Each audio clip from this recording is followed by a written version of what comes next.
이제 오늘은 여러분이 기업을 분석하실 때 좀 어떤 식으로 하면 도움이 되는지를 개괄적으로 좀 살펴보겠습니다. 이제 오늘 살펴볼 기업은 이제 지난 3분기 영업이익 부분에서 이제 크게 쇼크를 받은 경동나비엔이라는 기업인데요. 사실 이제 경동나비엔을 모르시는 분들은 뭐 거의 없으실 텐데, 이번에 최근에 3분기 실적이 발표되고 나서 이제 주가가 거의 이제 13% 마이너스 13% 급락을 했습니다. 그래서 이제 이 시간에는 짧은 시간이지만은 어디에서 숫자가 좀 잘못 나오는 건지를 살펴보고, 그리고 또 앞으로 생각해 볼 수 있는 부면들은 이제 어떤 게 있을지를 생각을 좀 해보겠습니다. 일단 이제 이번에 3분기에 발표된 수치들을 보면 이게 이제 3분기 실적과 관련된 테이블인데요. 이제 전분기를 기준으로 보면은 이제 매출액은 2,628억으로 이제 전분기 대비 한 6%, 7% 정도 늘었고, 그다음에 이제 영업이익 같은 경우에는 이제 127억이 나왔는데, 이제 이는 전분기 대비 마이너스 35%나 줄어든 수치가 나왔습니다. 그런데 이제 사실 경동나비엔이라는 기업은 이 제품의 어떤 판매 특성상 계절적인 요인이 커서 이제 이 기업이 성장을 잘하고 있는지를 볼 때는 이제 이런 식으로 전분기도 좋지만은 이제 전년도 이 수치를 같이 봐야 합니다. 그래서 이제 이번엔 전년도랑 좀 비교를 해보면 일단 매출액은 이제 25%나 성장한 걸 볼 수 있죠. 그래서 이제 단순히 매출액만 좀 보면 이 전체적으로 볼륨 자체는 커지고 있다라고 생각하는 게 맞겠지만은 이제 반면에 영업이익 단으로 내려가면 이제 127억, 그러니까 이제 마이너스 44%, 그러니까 전년 동기 대비 반토막이 난 걸 볼 수 있습니다. 따라서 우리가 이 표를 보면서 직관적으로 생각할 수 있는 것 중에 하나는 이제 매출액은 뭐 전분기나 전년도와 비교했을 때 성장세가 꺾이지 않고 지속되고 있다는 걸 확인할 수 있지만은 이제 영업이익 같은 경우는 이제 반토막이 났는데, 그래서 그 반토막이 난 이유를 보면 뭐 이따가 살펴보겠지만은 이제 원재료 부담, 뭐 물류비 부담, 그리고 또 이제 판관비가 늘어나면서 부담이 됐다는 것을 알 수 있습니다.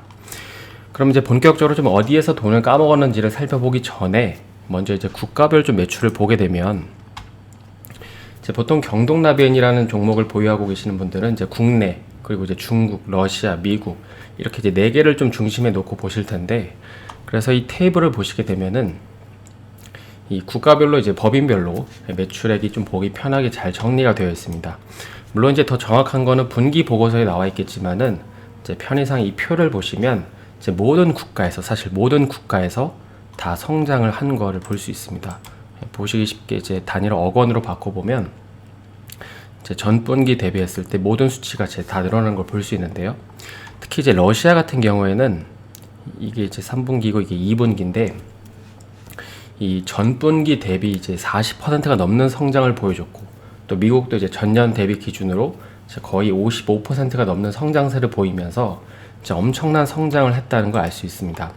그래서 이제 나라별로 좀 하나씩 간단히 보면, 일단 이제 미국 같은 경우에는 연도별 매출만 보더라도 여기 이제 이게 미국 매출인데요.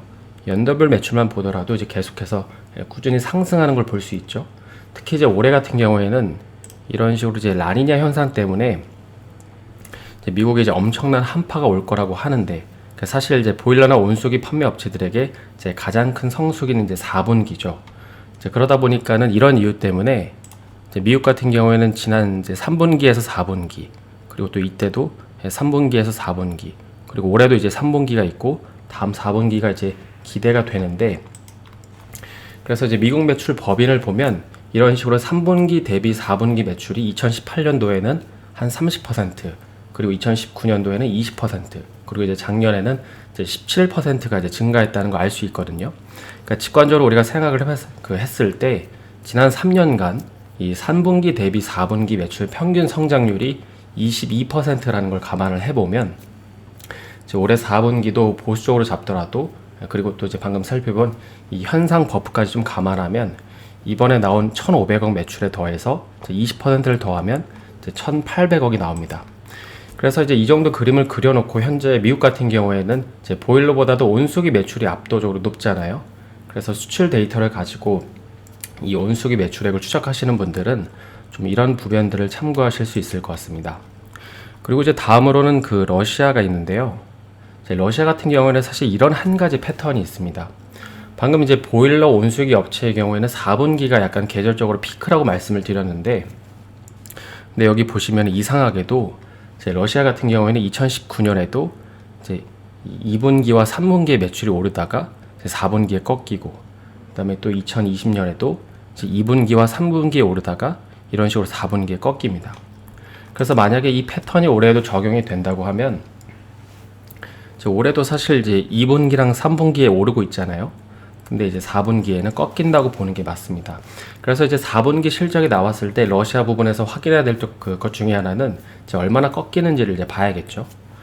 그리고 이제 다음으로는 이제 한국인데요. 한국은 이렇게 이 두 개를 묶어서 보시면 되는데, 근데 사실 이제 한국은 직관적으로 생각을 해보더라도 제 4계절이 뚜렷하기 때문에 이제 겨울이 압도적으로 극성수기입니다. 그런데 이제 한국도 뭐 올해 겨울이야말로 또 한 번의 어떤 극강의 추위가 올 거라고 하잖아요. 뭐 당장 이제 앞서 살펴본 이제 라니냐 현상 때문에 이제 지난달 같은 경우 이제 한국은 이런 식으로 이제 17년 만에 10월 달에 이제 한파주의보가 발효가 됐다고 합니다. 그래서 이런 걸 보면 올해 겨울에 이제 얼마나 더 추워지느냐에 따라서 이제 계절적인 요인에 따른 이제 업사이드가 좀 더 열려 있지 않을까 싶긴 한데요. 그리고 또 현재는 약간 지금은 이제 주춤하고 있지만은 이제 이 보일러 업체가 건설 섹터랑 좀 맞물려서 호황이라고 생각하시는 분들도 계실 텐데, 근데 이제 한편으로 건설사들의 수주액이 늘어난다는 거는 이제 앞으로 지어질 신축 아파트들의 이 보일러 물량도 들어간다라고 해서 좋다고 생각하시는 분들도 있잖아요. 근데 사실 이제 이게 갑자기 뭐 다음 분기부터 이제 보일러 물량이 늘어나는 건 아닙니다. 그래서 이제 이쪽 부분 같은 경우에는 이 현재 벌어질 일은 아니고, 그러니까 미래에 벌어질 호재라는 점에서 긍정적으로 볼 여지는 있지만은, 한편으로는 또 이 경쟁사들이 물량을 빼앗아갈 여지도 있기 때문에 좀 이런 부면들도 같이 봐야 됩니다. 그리고 이제 마지막으로 중국을 보시면은, 사실 이제 중국 같은 경우에는 이 종목을 잘 아시는 분들은 이 메이가이치 얘기를 좀 빼놓을 수가 없긴 한데, 잠깐 이 메이가이치 프로젝트가 나온 배경을 말씀드리면은, 사실 몇 년 전 중국은 이제 행동 계획 대기 10조라는 걸 좀 발표를 하면서 이제 역사상 가장 강력한 환경 계획을 발표를 했죠.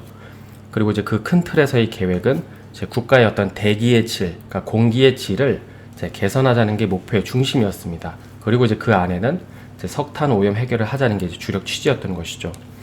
그리고 또 이 행동 계획의 주요 내용 중에 하나는 이 석탄 보일러를 제한하고 천연가스나 이제 전기 에너지로 이제 가스 보일러를 만들겠다는 게 있었는데, 이게 바로 이제 메이가이치라고 합니다.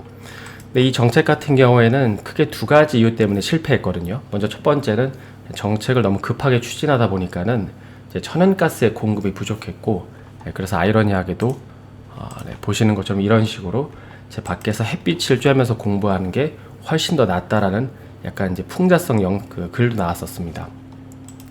그리고 또 이때는 이제 2017년 이제 이 시기였는데, 이 시기에 이제 미중무역 분쟁이 발발했잖아요. 미국이 이제 천연가스를 끊어버리면서 중국은 더욱더 극심한 천연가스 수급 문제를 겪게 됩니다. 그러니까 가스 보일러를 장착을 해놨는데 나중에 봤더니 여기에 넣을 이제 가스가 없는 거죠. 그리고 이제 두 번째 실패 원인으로는 이게 뭐 경동나비엔 같이 좋은 제품이야 상관없지만 다들 약간 돈만 벌어보겠다라는 일념으로 저급한 중국산 가스 보일러 제품들이 약간 우후죽순으로 시장에 쏟아져 나왔기 때문에 여론은 좀 걷잡을 수 없이 이 가스 보일러에 대한 인식이 안 좋게 흘러가게 됩니다.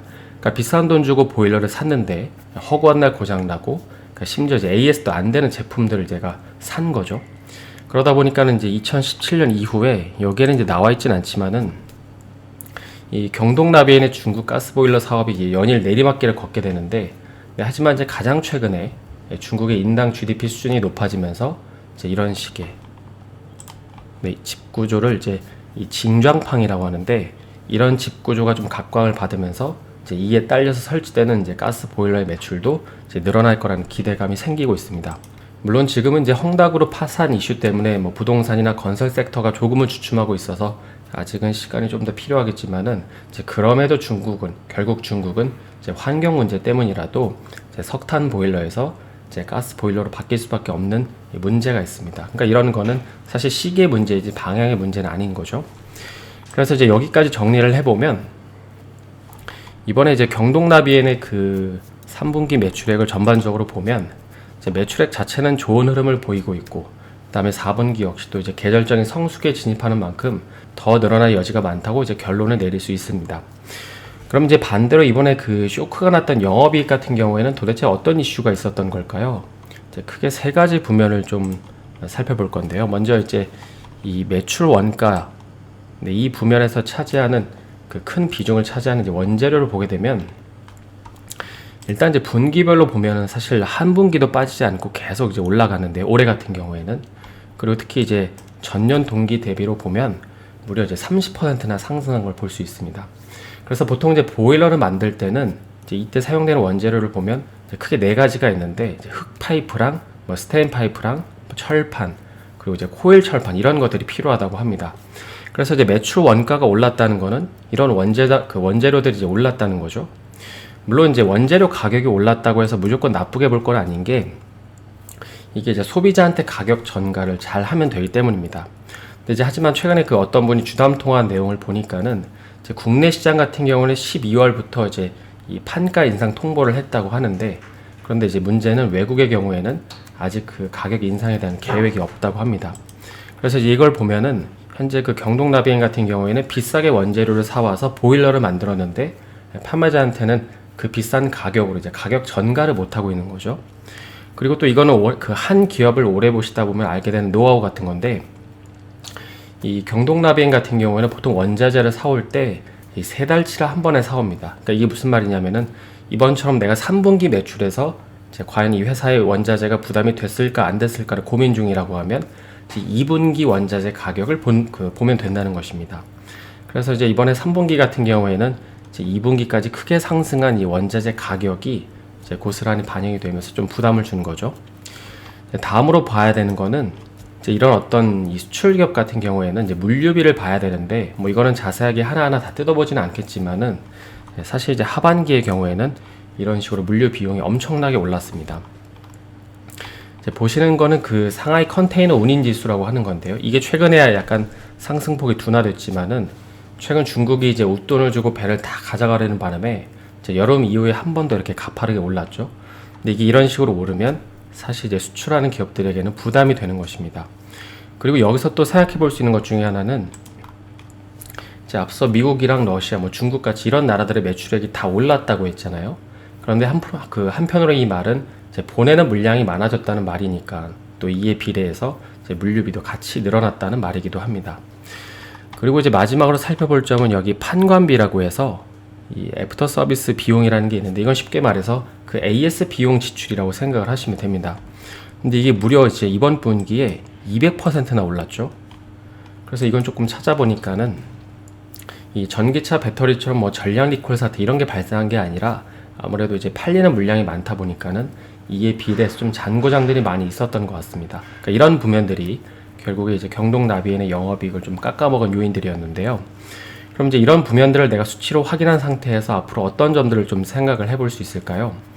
사실 이제 우리가 앞으로 뭐 물류운임 지수가 어떻게 될지, 그 다음에 중국이 다시금 이 가스보일러로 획기적으로 전환을 할지, 이런 걸 예측을 할 수는 없겠지만은 이제 몇 가지 좀 생각을 해볼 수 있는 점은, 먼저 첫 번째로 올해 이 현상으로 인해서 좀 전 세계적으로 한파가 불어닥친다면 이제 미국의 온수기 매출은 더 늘어날 수밖에 없고, 그리고 또 물류운임 지수 같은 경우에는 이제 현재 구간에서 크게 더 상승을 하지 않는다면, 그리고 오히려 이제 하락하는 추이를 보인다면 이제 물류비에 대한 부담은 좀 덜어낼 수 있지 않을까 싶긴 합니다.